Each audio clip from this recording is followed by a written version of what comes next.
الحمد لله على إحسانه وشكر له على توفيقه وامتنانه أشهد أن لا إله إلا الله وحده لا شريك له وأشهد أن محمدا عبده ورسوله الداعي إلى رضوانه ربنا تبارك وتعالى berfirman di dalam surah Al-Mulk ayat yang ke-12. A'udzu billahi minasyaitonir rajim. Innal ladzina yakhshawna rabbahum bil ghaib lahum maghfiratun wa ajrun kabir. Sesungguhnya orang-orang yang takut kepada Rabb mereka di saat mereka sedang sendirian, untuk mereka ampunan dan untuk mereka ganjaran yang sangat besar. Di dalam ayat ini Allah menjanjikan untuk kita dua hal yang merupakan cita-cita kehidupan kita. Yang pertama, dosa dan kesalahan kita diampuni oleh Allah. Kemaksiatan masa lalu kita dihapus dan tidak dijadikan poin-poin azab yang siap untuk menghinakan kita di akhirat. Taubat kita diterima karena siapapun kita tidak akan pernah lepas dari dosa dan kesalahan. Kita pernah menghiasi masa lalu dengan hal-hal yang dibenci dan dilaknat oleh Allah. Dan kita juga akan tidak pernah terpelihara sampai datangnya kematian dari perangkap-perangkap iblis dan bala tentaranya. Dan kita sangat membutuhkan ampunan. Namun Allah Subhanahu wa ta'ala menjanjikan ampunan itu. Lahum maghfirah. Mereka akan mendapatkan ampunan. Dan cita-cita kita yang lainnya adalah surga. Dan Allah menjanjikan surga di dalam ayat ini dengan mengatakan wa ajrun kabir, dan ganjaran yang sangat besar. Hukum umum di padang mahsyar, hanya orang-orang yang diampuni oleh Allah yang akan masuk ke dalam surga Allah tanpa neraka. Namun manakala seorang hamba tidak meraih ampunan Allah dan tidak berhasil menggapai ampunan Allah, dan dia muslim dan muslimah, maka alamat akan diazab terlebih dahulu di neraka sampai waktu yang Allah tentukan, sesuai dengan takaran dosa dan maksiat yang tidak mendapatkan pengampunan itu. Baru setelah itu diangkat dari surga, dari neraka, dan dimasukkan ke dalam surga. Dan ada sekelompok lain manusia paling malang dan paling merugi, tidak pernah masuk ke dalam agama Islam, atau pernah masuk ke dalam agama Islam lalu dia batalkan Islamnya dengan kesyirikan dan kekufuran, dan dia wafat di dalam kekufuran dan kesyirikan itu. Maka untuk mereka seperti apa yang untuk Fir'aun dan Qarun kepada Abu Jahal, Abu Lahab dan Ubay bin Ka'ab dan Ubay bin Khalaf, yaitu khalidina fiha abada. Mereka kekal di dalamnya untuk selama-lamanya. Alhasil, kita sangat mengidam-idamkan ampunan Allah. Alhasil, kita sangat merindukan surga Allah. Kalau memang hati Anda serius untuk mendapatkan ampunan Allah, dan hati benar-benar serius ingin sampai ke surga Allah, lakukan seperti yang diinginkan Allah di dalam ayat ini. Innal ladzina yakhshawna rabbahum bil ghaib. Takutlah kepada Allah pada saat Anda sedang sendiri. Takutlah kepada Allah pada saat tidak ada yang melihat.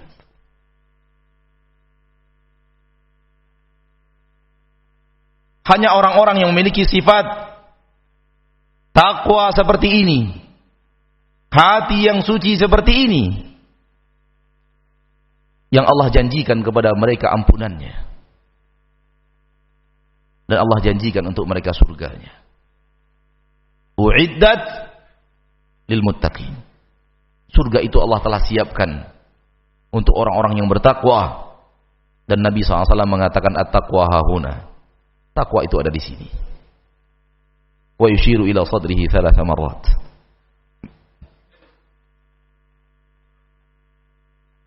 Kepada Anda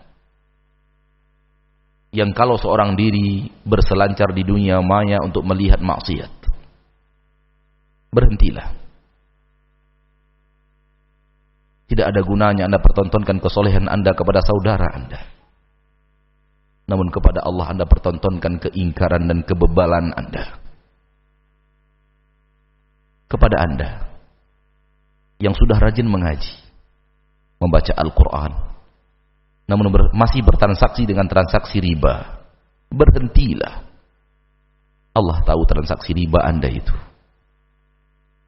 Walaupun Anda tipu manusia dengan infak dan sedekah, namun apa yang Anda bisa lakukan kepada Allah ketika Anda masih melakukan dosa yang akan diperangi oleh Allah dan Rasulnya? Fa illam taf'alu, kalau kalian belum berhenti dari perbuatan riba, fa'dhanu biharbin minallahi wa rasulih, iklankan perang. Subhanallah. Anda berada di majlis taklim sementara Anda adalah orang yang diperangi oleh Allah, alangkah busuknya Anda. Fa'dhanu biharbin minallah. Umumkan perang dari Allah. Tabuh genderang perang Allah, tabuh genderang perang Rasulullah untuk orang-orang yang tidak berhenti dari melakukan riba. Apa gunanya berjenggot kalau Anda adalah orang yang diperangi Allah dan Rasulnya?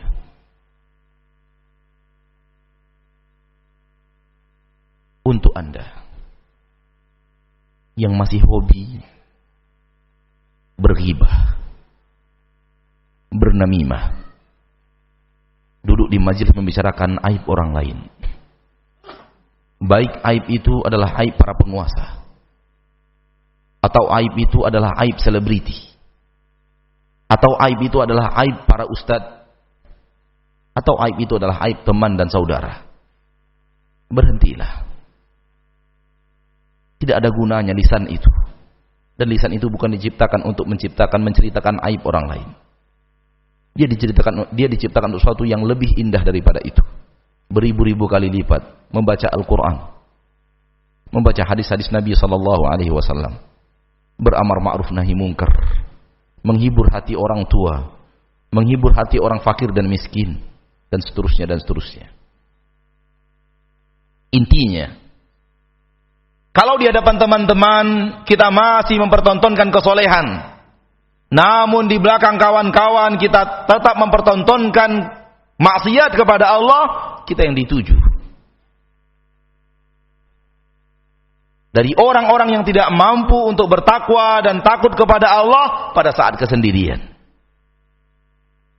Dan kembali kepada hadis Abu Hurairah tadi, Allah akan melihat hati Anda.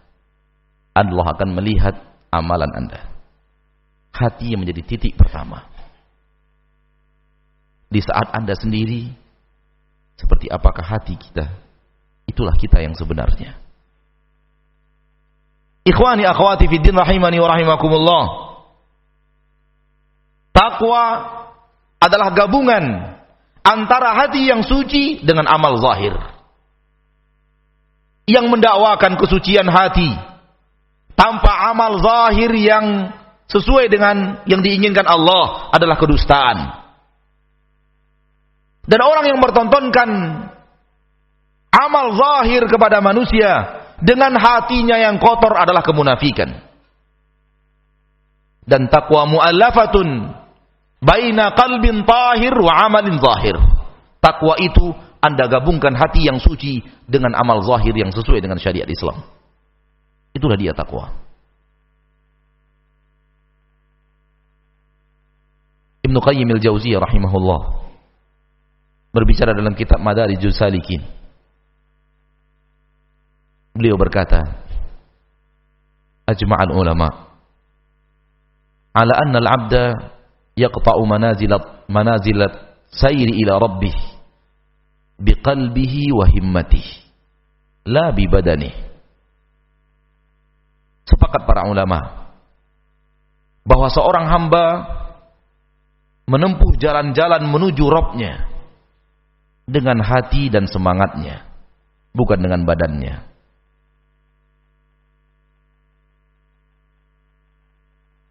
Kita salat, kalau hati kita tidak salat, itu bukan salat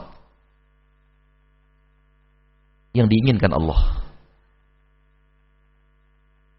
Kita menutup aurat, kalau hati kita tidak menutup aurat, itu bukan menutup aurat yang diizinkan Allah, yang diinginkan Allah tabaraka wa taala. Kalau kita puasa, namun hati kita tidak pernah berpuasa daripada maksiat, maka itu bukan puasa yang diinginkan Allah. Ketahuilah bahwa dunia ini perjalanan. Dunia ini perjalanan. Dan kita semua sedang berjalan. Kemana? Menuju Allah. Allah berfirman di dalam Al-Quran, di dalam beberapa ayat. فَمَنْ شَاءَ اتَّخَذَ إِلَى رَبِّهِ سَبِيلًا. Terdapat dalam surat Al-Muzammil. Dan juga dalam surat Al-Muddathir.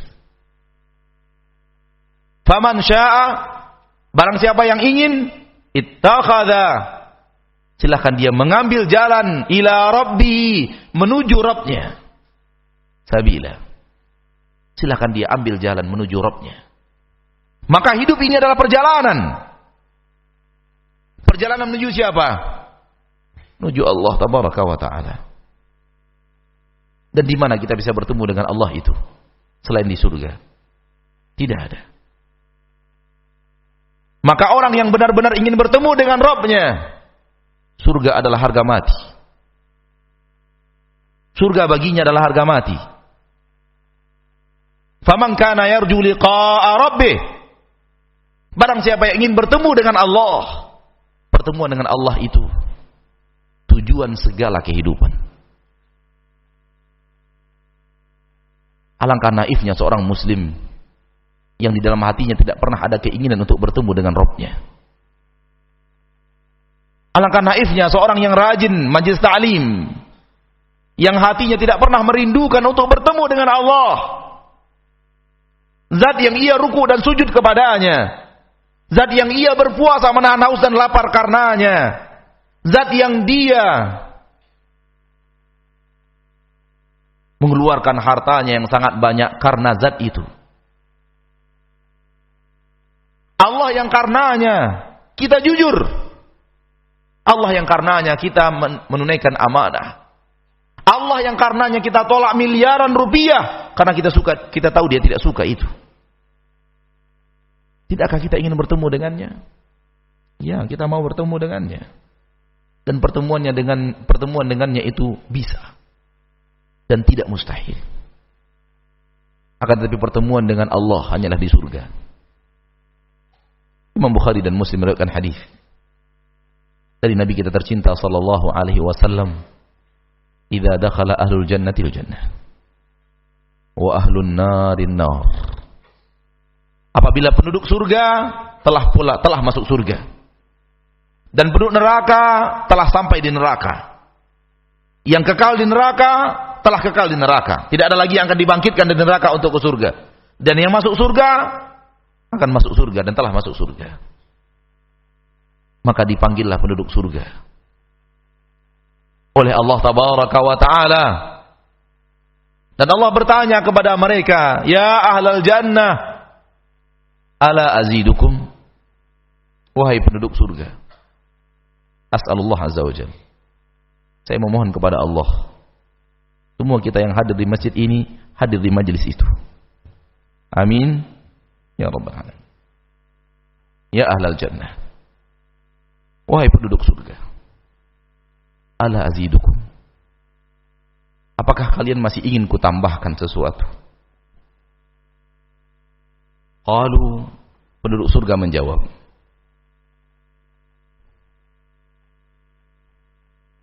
alam tubayyid wujuhana wa tudkhilana al-jannah. Ya Allah, apalagi yang akan kami minta? Tidakkah engkau telah putihkan wajah kami? Tidakkah engkau telah memasukkan kami ke surgamu? Allah berkata kepada ahlul jannah, ya ahlul jannah, ala azidukum, apakah kalian masih mau kutambahkan sesuatu kepada kalian? Penduduk surga kembali berkata, apalagi yang ingin kita minta tambah, ya Rabb? Kami telah masuk surga, kami telah mencapai cita-cita kami, wajah kami telah engkau putihkan. Ketiga kalinya Allah bertanya, ya ahlul jannah, ala azidukum, wahai penduduk surga, tidakkah kalian mau kutambahkan sesuatu kepada kalian? Untuk ketiga kalinya penduduk surga berkata, alam tubayyid wujuhana wa tudkhilana al-jannah, apalagi yang akan kami minta? Bukankah wajah kami telah engkau putihkan? Bukankah engkau telah masukkan kami ke surgamu?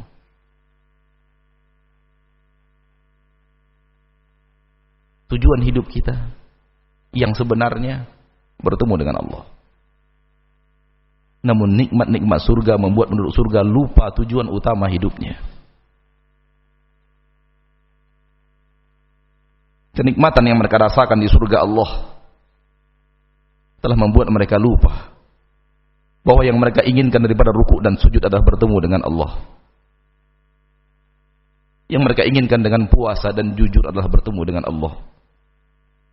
Yang mereka inginkan ketika mereka menolak harta yang banyak yang haram itu adalah untuk bertemu dengan Allah. Mereka lupa sudah, karena nikmat-nikmat luar biasa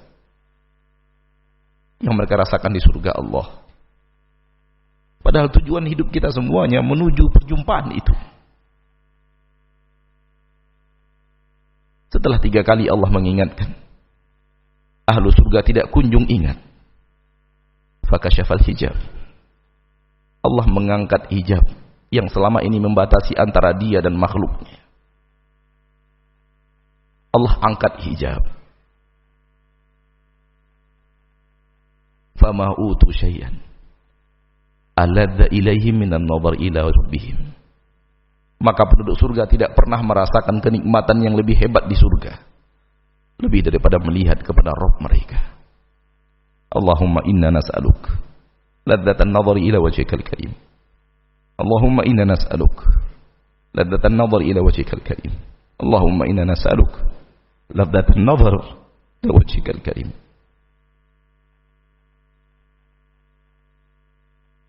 Ya Allah, kami memohon kepadamu, berikan kami kelezatan melihat kepada wajah-Mu.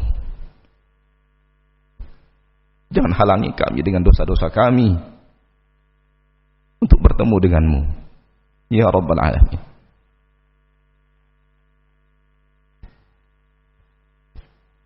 Ajma'al ulama, sepakat para ulama, perjalanan menuju Allah dengan hati dan semangat, bukan dengan jasad, bukan dengan badan. Maka kalau perhatian kita selama ini tumpah kepada jasad, tumpah kepada gerakan sholat semata, tumpah dengan cara berpuasa yang benar semata, tanpa hati, alangkah salahnya kita beragama.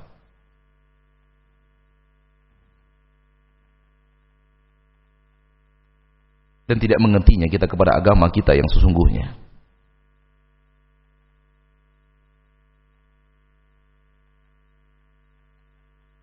Banyak orang yang sholat, tapi hatinya tidak sholat.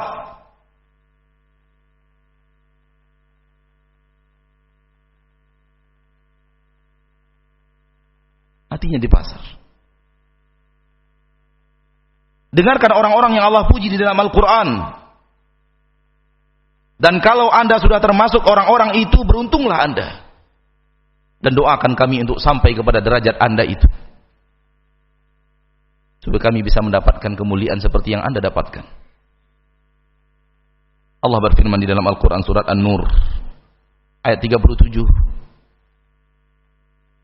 Rijalun la tulhihim tijaratun wala bay'un an dzikrillahi wa iqamis salati wa ita'iz zakah yakhafuna yawman tataqallabu fihi al-qulub wal absar. Kaum rijal, orang-orang yang tidak melalaikan mereka bisnis jual beli dari mengingat Allah, berzikir kepada Allah, mendirikan salat, menunaikan zakat.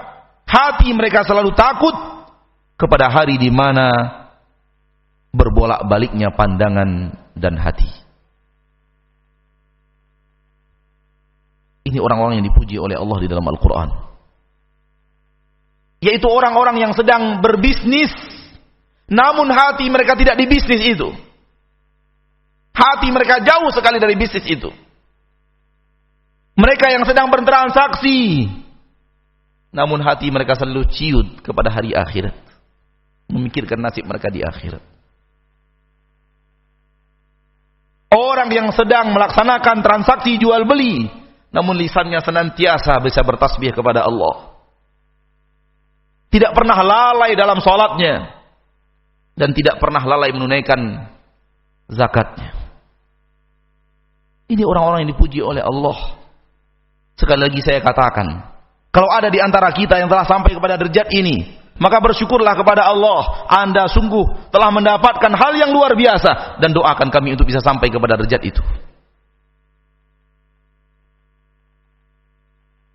Karena kami adalah orang yang lalai, yang jangankan ketika bisnis ingat akhirat, kami justru sebaliknya. Ketika rukuk dan sujud, kami ingat pasar. Bahkan ketika rukuk dan sujud, kami masih mengingat perbuatan-perbuatan maksiat. Kalaulah bukan ampunan Allah atas dosa dan kesalahan kita dan kelalaian kita yang teramat dalam, maka tidak akan ada apapun jua yang bisa menyelamatkan kita di akhirat.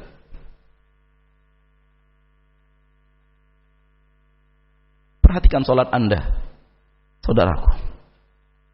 Orang-orang yang beruntung di akhirat hanyalah orang-orang yang khusyuk di dalam salatnya. Qad aflahal mu'minun alladzina hum fi salatihim khashi'un. Orang-orang yang mukmin yang beruntung adalah orang-orang yang di dalam salat mereka khusyuk di dalam salatnya. Sering kita perhatian kepada salat kita secara gerakan. Namun bagaimana perhatian kita terhadap kekhusyukan salat itu sendiri? Kita telah berusaha dengan usaha yang banyak untuk membenahi gerakan salat kita dan gerakan salat orang-orang yang kita cintai. Namun sejauh mana kita membenahi kekhusyukan mereka? Bukankah para ulama mengatakan khusyuk itu adalah ruhnya salat? Dan salat yang tanpa khusyuk adalah bagaikan jasad yang tanpa ruh, mayat. Tidak ada artinya.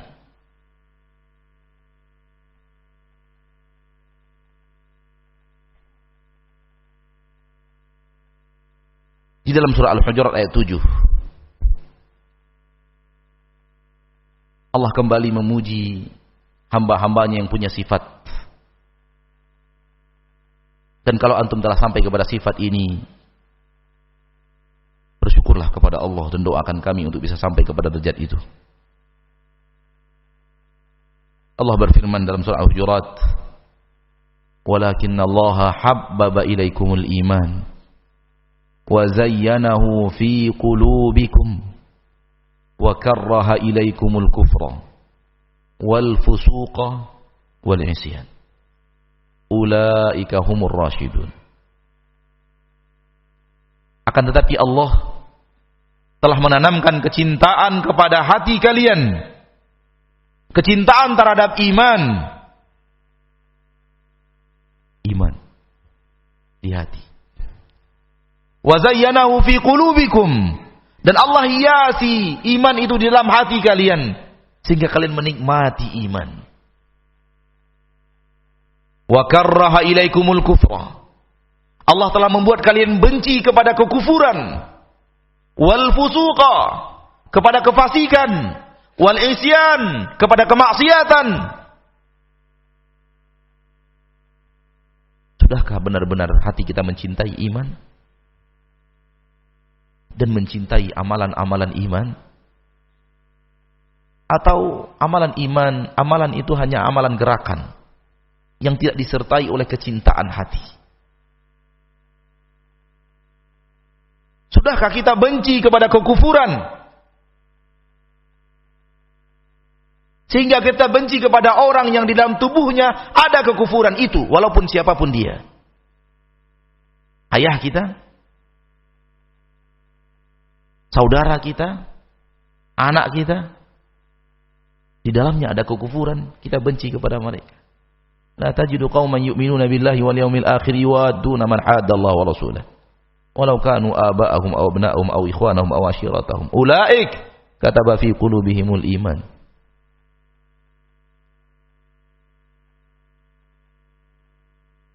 Benci kefasikan. Sejauh mana antum benci acara-acara di televisi dan kemaksiatan? Sejauh mana anda membenci kemaksiatan yang ada di koran, kemaksiatan yang ada di majalah, kemaksiatan yang ditawarkan sepanjang jalan, dan antum dalam mobil, maksiat ada di depan antum, rambut wanita, tangan wanita, paha wanita, ditawarkan gratis setiap hari. Sejauh mana antum benci? Atau malah antum menikmatinya?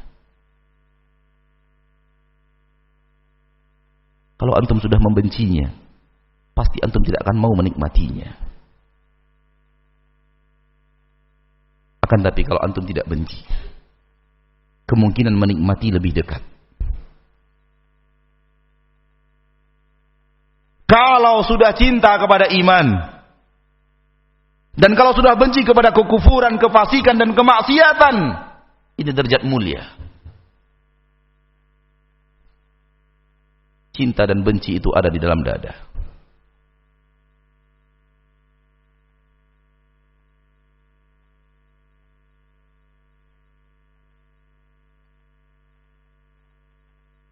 Bergeraklah untuk bisa mencintai iman. Melangkahlah untuk bisa benci kekufuran, benci kefasikan, benci kemaksiatan. Kalau kita ingin menjadi orang-orang yang dipuji oleh Allah Tabaraka wa Ta'ala di dalam Al-Quran.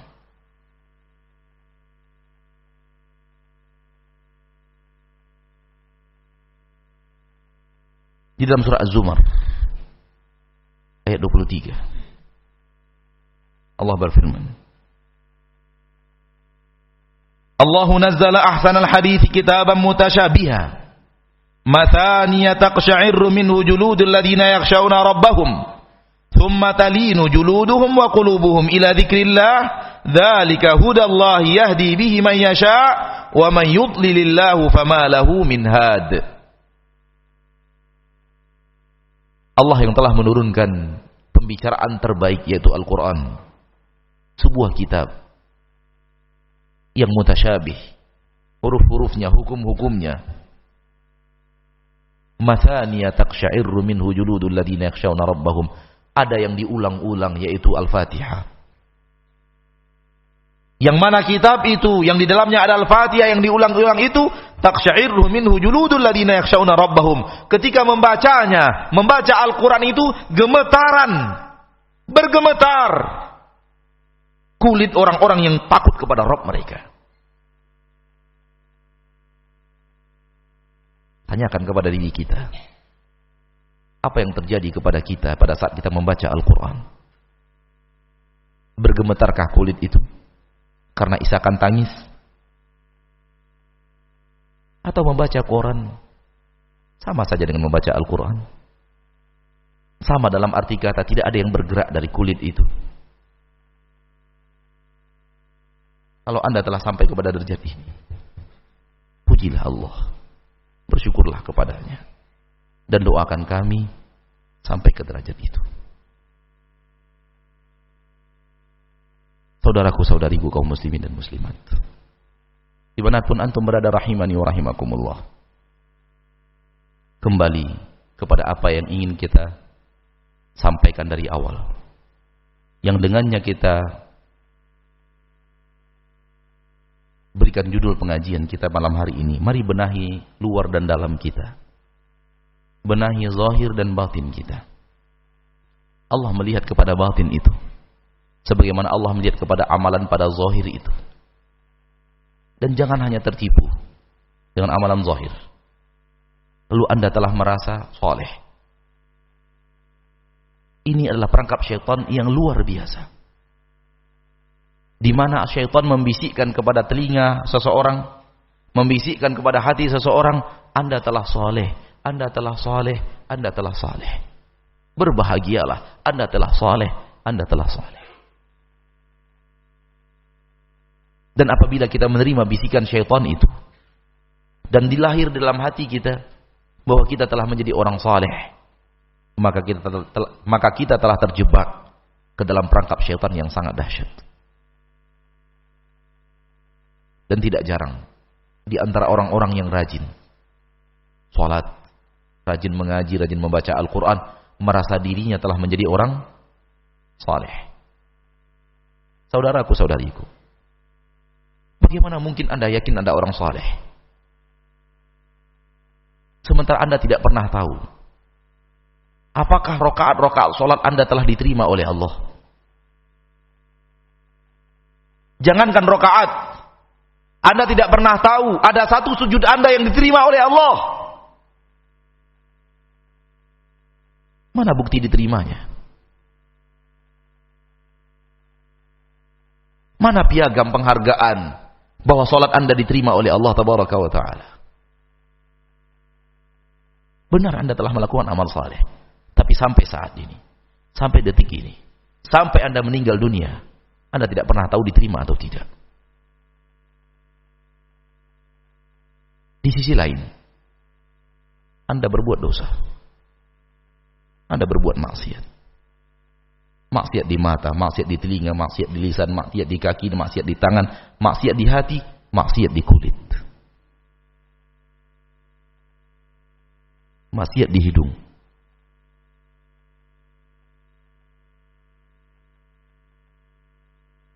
Anda tidak pernah tahu maksiat itu telah diampuni atau tidak, mendapatkan pengampunan atau tidak. Mana keterangan dari langit bahwa maksiat itu telah diampuni oleh Allah? Itu artinya tak ada ketaatan Anda yang sudah pasti diterima, dan tidak ada maksiat Anda yang sudah pasti diampuni. Dari mana datangnya Anda orang saleh? Dari mana datangnya kalau bukan dari syaitan? Maka takutlah selalu kepada dosa, karena belum ada jaminan pengampunan. Dan haraplah selalu dengan pahala agar bisa, dan haraplah selalu kepada ibadah agar dia diterima oleh Allah tabaraka wa ta'ala. Dan campakkan kepedean kita bahwa kita orang saleh, dan campakkan perasaan bahwa kita adalah orang yang baik. Kita adalah orang yang berlumur dengan dosa dan kesalahan. Kita berlumur dengan maksiat bertahun-tahun, puluhan tahun bahkan. Kita telah menghiasi mata kita dengan maksiat, lisan kita dengan maksiat, pendengaran kita dengan maksiat, hati kita dengan maksiat, kulit kita dengan maksiat, kaki dan tangan kita dengan maksiat. Dan kita tidak pernah tahu Allah ampuni atau tidak. Maka menangislah di hadapan Allah, minta pengampunannya, dan menangis yang paling baik di sepertiga malam yang terakhir.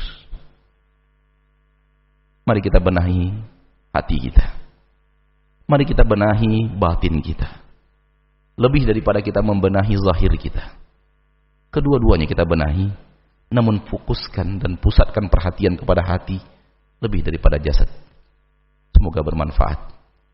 Dan kita lanjutkan dengan tanya jawab. Wa sallallahu wasallam wa baraka wa an'am ala abdihi wa rasulihi Muhammad.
Bisa disusun di bawah sebelum diserahkan ke atas.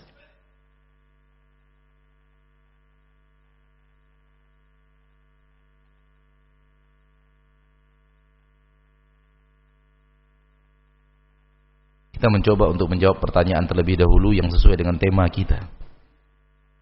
Adapun setelah itu, kalau masih ada waktu yang tersisa menjelang pukul 9 waktu Indonesia bagian barat, insyaallah kita mencoba untuk menjawab pertanyaan lainnya. Pertanyaan pertama, Ustadz, mohon nasihatnya agar bisa menjaga pandangan di zaman fitnah ini dan ancaman kelak di akhirat bagi yang tidak bisa menjaga pandangan.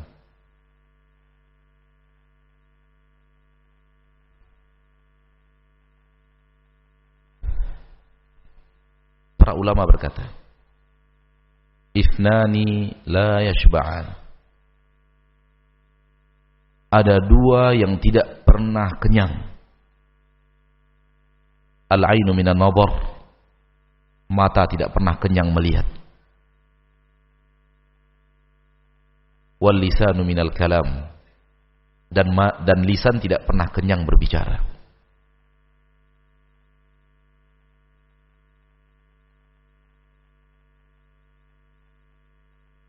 Allah menciptakan mata untuk digunakan hal-hal yang bermanfaat dan mulia.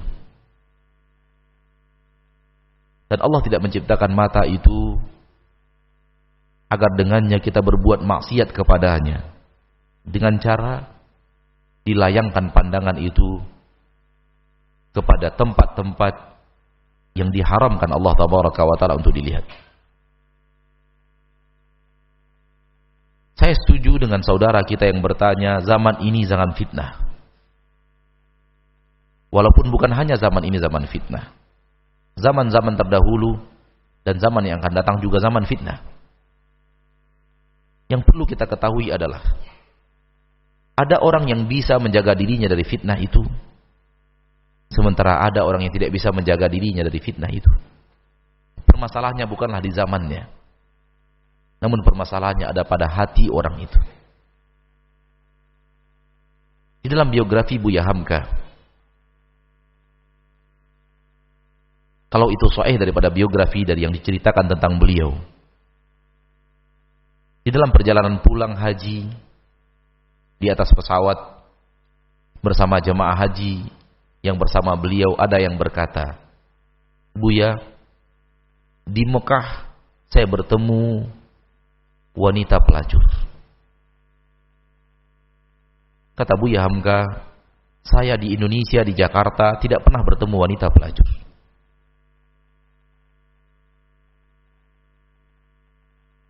Subhanallah. Ini Jakarta penuh dengan fitnah. Kenapa beliau tidak pernah bertemu dengan fitnah itu? Fitnah perzinahan. Dari wanita-wanita yang menggoda beliau untuk berzina. Karena pandainya beliau menjaga diri dari tempat-tempat fitnah itu.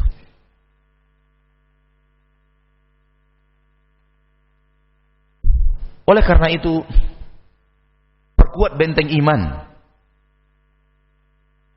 dan perkuat ketakutan kepada Allah dan azab dan murka-murka Allah Subhanahu wa ta'ala. Hanya itu yang bisa membentengi mata kita dari maksiat yang ditawarkan setiap hari gratis. Namun gratis, di baliknya ada azab yang sangat dahsyat. Selalulah letakkan di pelupuk mata Anda firman Allah Tabaraka wa Ta'ala di dalam Al-Quran surat An-Nur itu. Qul lil mu'minina yaghuddu min absarihim wa yahfadhu furujahum. Katakan kepada kaum mukminin, tundukkan pandangan mata kalian dan jaga kemaluan kalian. Wa qul lil mu'minati yaghuddna min absarihinna wa yahfadhna furujahunna. Dan katakan kepada kaum mukminat, tundukkan pandangan kalian dan jaga kemaluan kalian. Dan menundukkan pandangan tidak hanya ketika Anda sedang di pasar, tidak hanya ketika Anda sedang berada di jalanan. menundukkan pandangan termasuk dari aurat yang ada di televisi, dari aurat yang ada di koran, dari aurat yang ada di majalah. Antum kira menundukkan pandangan itu hanya di pasar? Anda salah.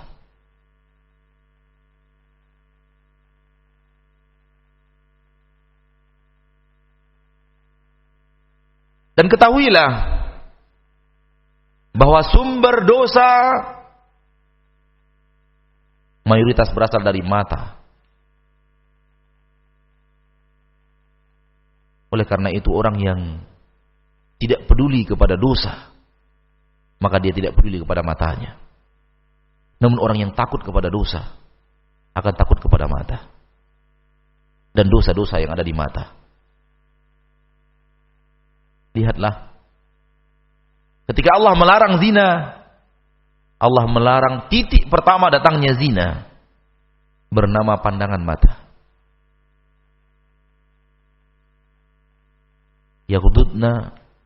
Yaghuddu min absarihim, tundukkan pandangan, wa yahfadhu furujahum. Lihat ketika Allah melarang zina, Allah melarang pintu pertama datangnya zina bernama pandangan mata. Ingatlah saudaraku, apabila mata Anda lepaskan untuk hal-hal yang diharamkan Allah, itu akan membuat salat Anda tidak khusyuk dan akan membuat Anda tidak bisa tahajud, dan akan membuat Anda tidak bisa menuntut ilmu dengan baik, dan akan membuat Anda dan akan membuat Anda kesulitan dalam menghafal Al-Qur'an dan mempertahankan hafalan Al-Qur'an. Sa'altu ila waqi'in su'a hifdhi fa arsyadani ila tarkil ma'asi wa akhbarani bi anna al-ilma nurun wa nurullahi la yu'ta lil 'asi. Aku bertanya kepada Waqi', kata Imam Syafi'i, buruknya hafalanku, dan Imam Waqi' mewasiatkan kepadaku untuk meninggalkan maksiat. Dan ia berkata kepadaku bahwa cahaya Allah adalah ilmu. Ia mengatakan bahwa ilmu adalah cahaya Allah, dan cahaya Allah tidak diberikan kepada orang yang berbuat maksiat kepadanya. Berkata Yahya Ibn Abi Katsir, wa haramun 'alal ilmi an yadkhulal qalba idza kana fihi al-ma'asi. Maka tidak akan pernah ilmu itu masuk ke dalam hati manakala hati itu dipenuhi oleh maksiat. Lebih daripada semua perkataan Imam Syafi'i dan Imam Yahya bin Abi Katsir tersebut adalah firman Allah tabaraka wa ta'ala di dalam Al-Qur'an. Wattaqullah wa yu'allimukumullah. Bertakwalah kalian kepada Allah, niscaya Allah akan memberikan ilmu kepada kalian. Manakala takwa ada di dalam hati, ilmu akan masuk ke dalam hati itu. Namun manakala hati dipenuhi maksiat, ilmu akan menghindar dari hati tersebut. Kalau antum memang ingin belajar, menimba ilmu agama dan membenahi agama Anda, yang paling penting jauhi maksiat. Dan maksiat yang paling gampang di zaman kita adalah maksiat melalui mata. Susah, Ustadz. Kalau mudah semua orang akan beriman. Justru karena susah itulah kita harus berusaha dan berjuang. Dan keseriusan kita terlihat dari perjuangan kita untuk ghaddul basar. Wallahu a'lam.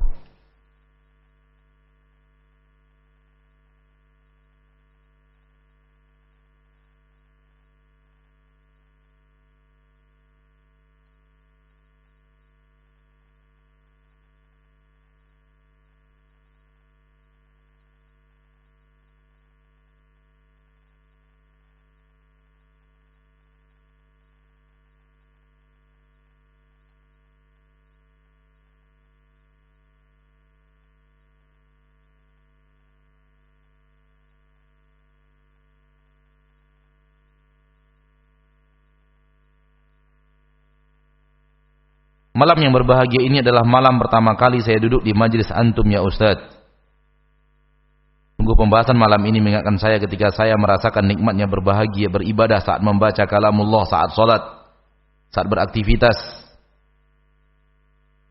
Seolah-olah Allah dekat dengan saya, mengawasi gerak-gerik saya. Segala apapun seakan-akan saya merasakan diawasi oleh Allah. Tetapi saat ini, kelezatan itu hilang entah kemana. Mohon berikan nasihat untuk saya, agar saya mendapatkan kenikmatan itu kembali. Manusia paling merugi di permukaan bumi adalah orang yang tidak bisa menikmati sholat.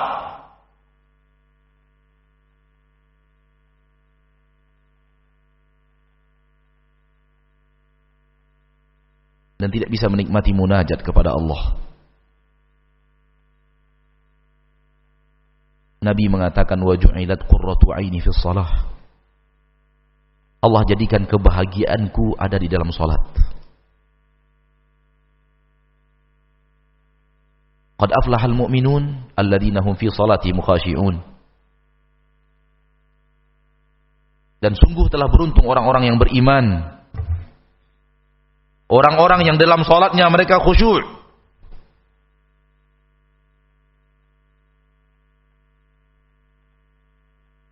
Yang di dalam salatnya mereka apa?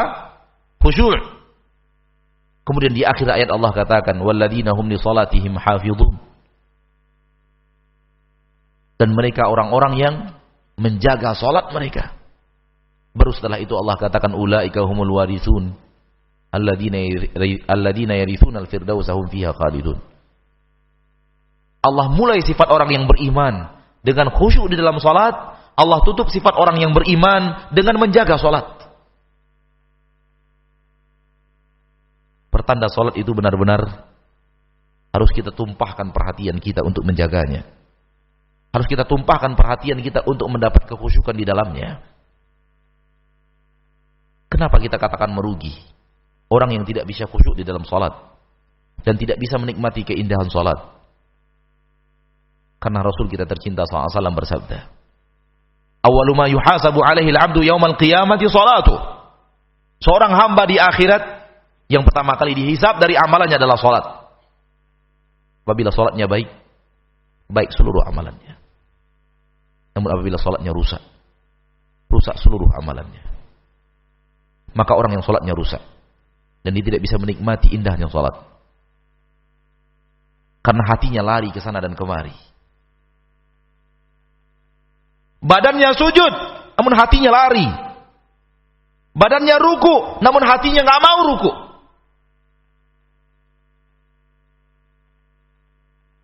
Bagaimana dia akan menikmati salat? Bagaimana kita akan menikmati munajat?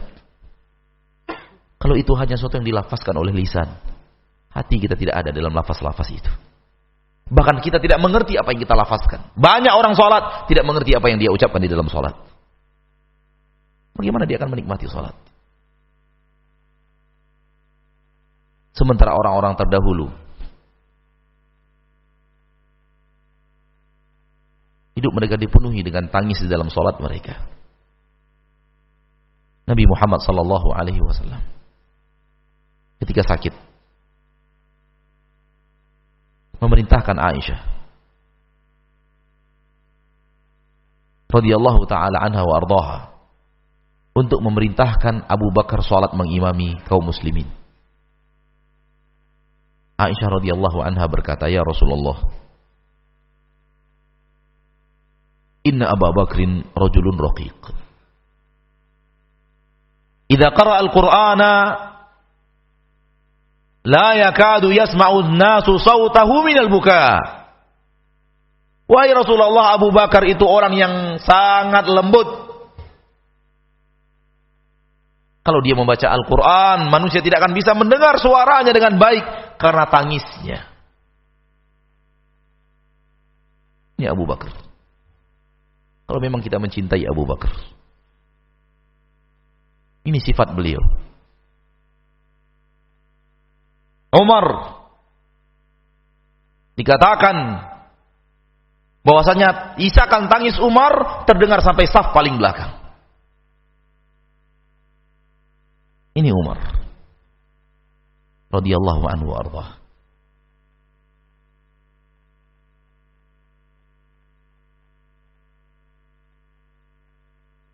Abdurrahman ibnu Abi Abza dari kalangan tabi'in mengimami salat kaum muslimin di Masjid Madinah.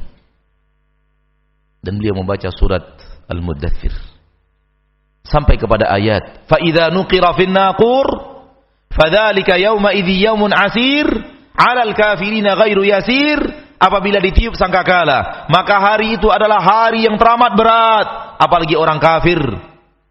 Hari itu tidaklah ringan.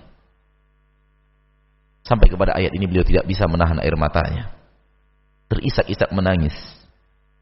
Membayangkan hari yang sangat pedih itu. Hari yang sangat berat dan teramat berat itu. Sehingga tidak sanggup untuk melanjutkan ayat. Seorang yang menangis membaca Al-Quran, mengimami sholat kaum muslimin akan sulit untuk melanjutkan ayat manakala isatakan tangisnya begitu hebat. Itu yang terjadi kepada Abdurrahman ibnu Abi Abza. Dan dia mencoba untuk melanjutkan, namun terhenti di ayat itu.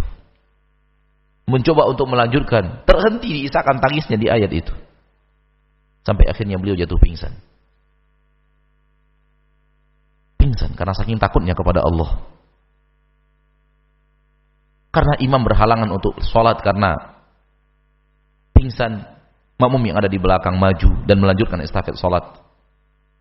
Setelah mereka selesai melakukan sholat, mereka membangunkan imam mereka.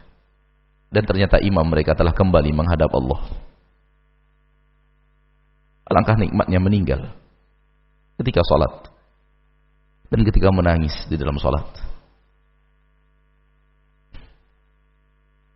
Lakukan ibadah dengan hati. Jangan dengan zahir badan. Dan berlatihlah. Dan berlatihlah. Dan berlatihlah. Dan jangan lupa berdoa. Karena doa senjata orang mukmin. Banyak kita beribadah. Namun ibadah hanya dari zahir kita. Tidak sampai ke dalam hati kita. Kita tidak melakukan ibadah dengan hati kita. Kita ucapkan salam kepada saudara kita, Assalamualaikum. Itu hanya lisan kita yang berbicara, hati kita tidak hadir di dalam salam itu. Padahal salam artinya semoga keselamatan atas kalian. Doa yang hebat, doa yang luar biasa.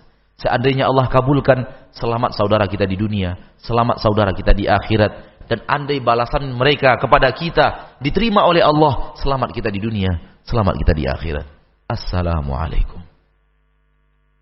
Namun lihatlah kita yang mengucapkan Assalamualaikum dengan lisan. Dan tidak jauh bedanya antara Assalamualaikum dengan apa kabar. Hanya ungkapan kata-kata pertemuan yang tidak diiringi oleh hati memahami bacaan itu dan mengucapkannya dengan hati.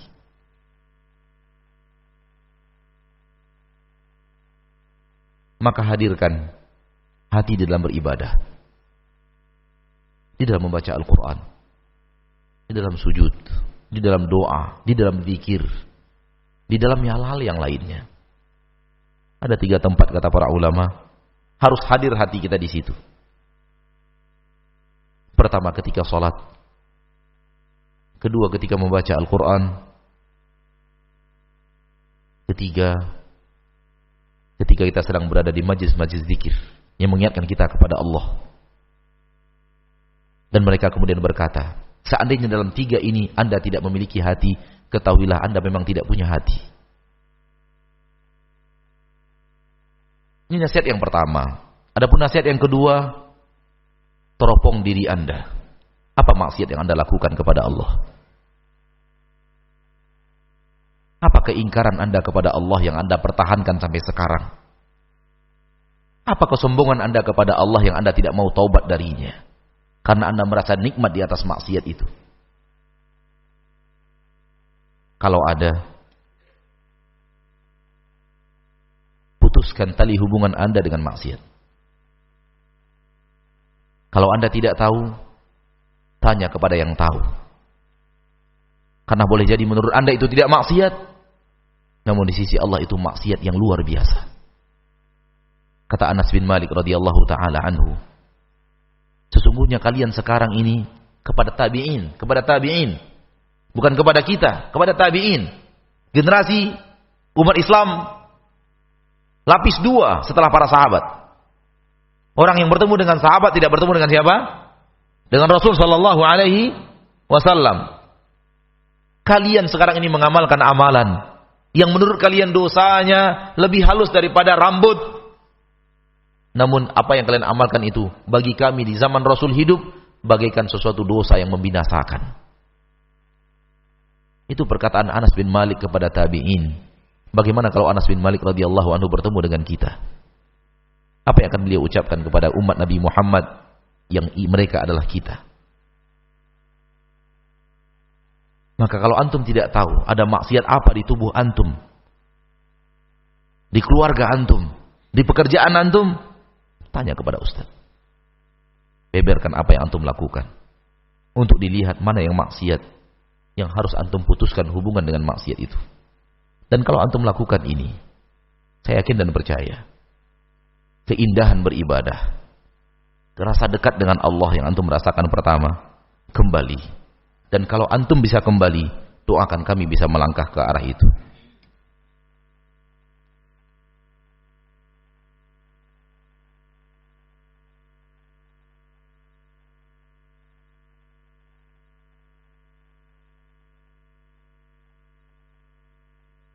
Anda pernah mendengar dari seseorang ustadz bahwa sholat duha yang kita lakukan secara rutin termasuk bid'ah, tapi masuk dalam kategori bid'ah hasanah. Karena alasannya bahwa Nabi SAW tidak mengerjakannya secara rutin, akan tapi beliau mengerjakannya di saat-saat ketika musafir saja. Tidakkah Anda membaca firman Allah Tabaraka wa Ta'ala, wahai ustadz, ahabbul a'mali ilallahi adwamuha wa in qalla? Tidakkah masuk di dalam hadis ini sholat duha? Wallahu a'lam.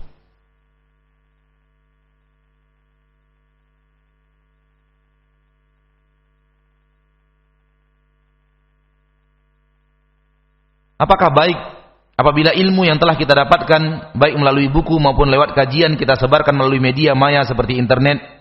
Apakah ada batasan-batasannya? Kalau antum bisa masuk internet tanpa berbuat maksiat, masuklah. Namun anak khawatir saja, karena tawaran maksiat di internet begitu dahsyat. Wallahu a'lam.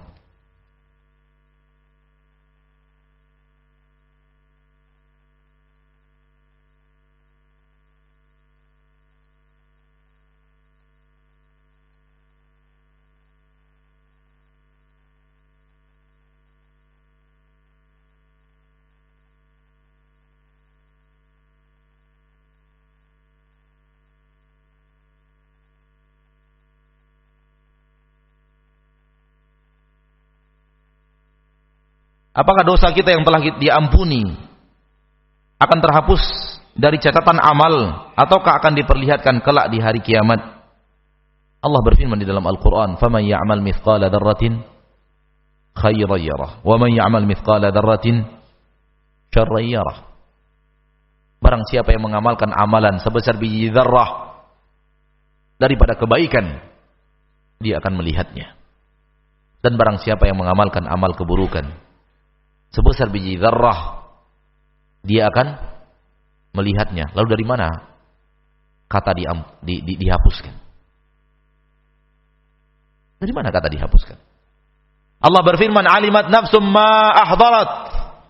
Ketika hari akhir datang, semua jiwa menyadari, memahami, mengenang, mengingat seluruh yang pernah dia kerjakan. Seluruhnya tanpa terkecuali.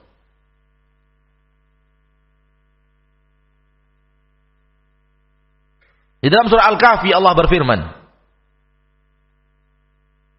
wa wudi'al kitab fataral mujrimina mushfiqina mimma fihi wa yaquluna ya wailatana ma li hadzal kitabi la yughadiru saghiratan wala kabiratan illa ahsaha wa wajadu ma 'amilu hadira wa la yadhlimu rabbuka ahada. Ketika dibentangkan kitab catatan amalan, kamu akan melihat pelaku-pelaku dosa takut dengan catatan amalan itu. Dan mereka berkata, aduh celakanya kita. Kenapa kitab ini tidak meninggalkan sedikit pun pekerjaan kita, yang besar ataupun yang kecil, melainkan semuanya dicatat oleh dia. Dan mereka akan menemukan amalan mereka hadir di situ. Tidak ada yang tidak hadir. Dan Rabbmu tidak akan pernah menzalimi siapapun. Ayat-ayat ini menunjukkan bahwa catatan amal maksiat kita tidak dihapus dari catatan amal kita. Kalau diampuni oleh Allah, yang dihapus adalah dosa-dosanya. Karena maksiat adalah poin-poin adab. Yang dihapus adalah adabnya. Namun catatannya tidak dihapus. Namun yang lebih daripada itu adalah jangan terlalu yakin Anda diampuni oleh Allah. Supaya Anda terus meminta ampun kepada Allah. Karena kalau Anda sudah yakin diampuni oleh Allah, Anda tidak akan mau lagi minta ampun kepada Allah.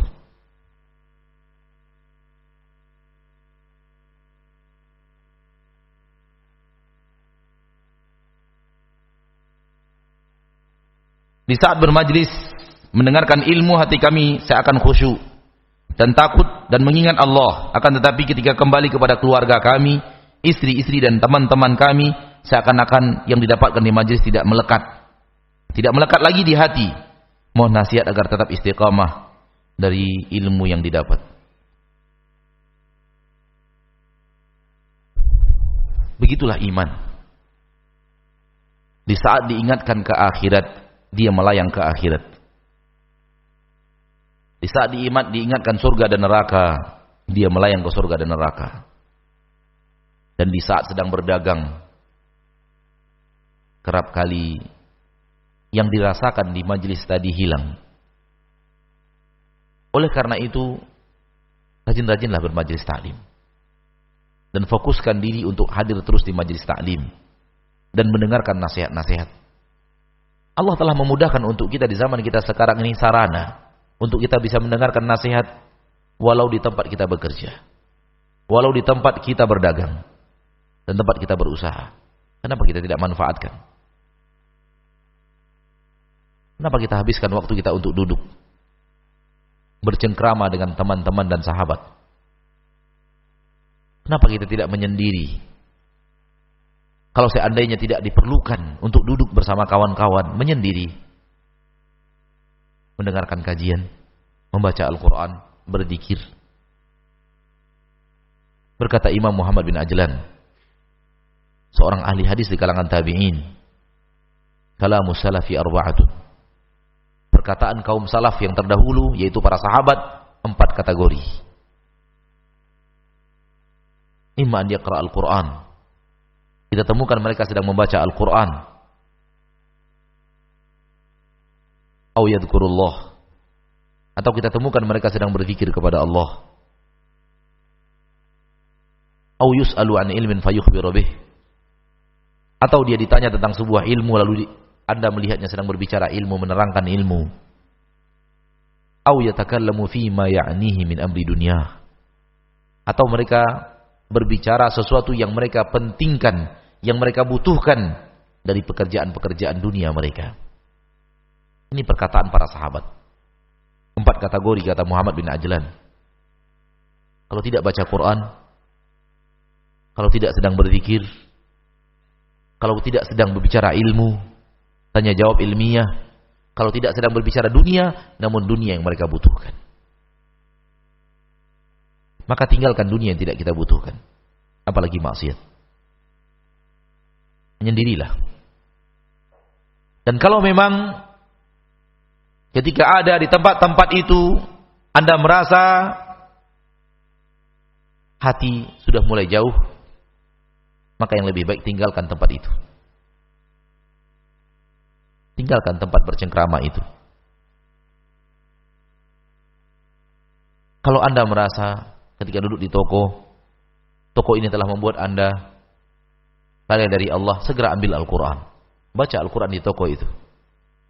Segera ambil buku, baca buku di toko itu. Segera murajaah hafalan Al-Qur'annya.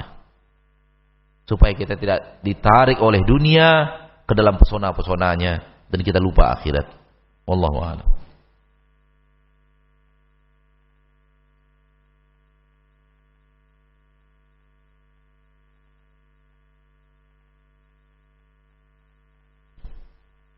Masih ada 3 menit. Ada pertanyaan yang sangat panjang, saya ringkas saja. Ustaz, pada kesempatan kali ini mohon jelaskan hijab yang syar'i. Semoga didengar oleh ummahat dalam rangka pembenahan diri dalam dan luar. Pertanyaan ini seputar pakaian ummahat yang masih berwarna-warni, menarik perhatian lelaki, dan masih modis. Dan nasihat daripada saudara kita yang bertanya kita sampaikan kepada para ummahat. Benahi pakaian kita.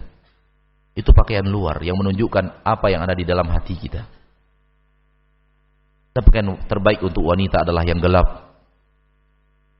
atau mengarah kepada warna gelap. Dan pakaian yang tidak baik untuk wanita, walaupun tidak tertutup auratnya, adalah yang menarik perhatian kaum laki-laki. Wallahu ta'ala alam bisawab.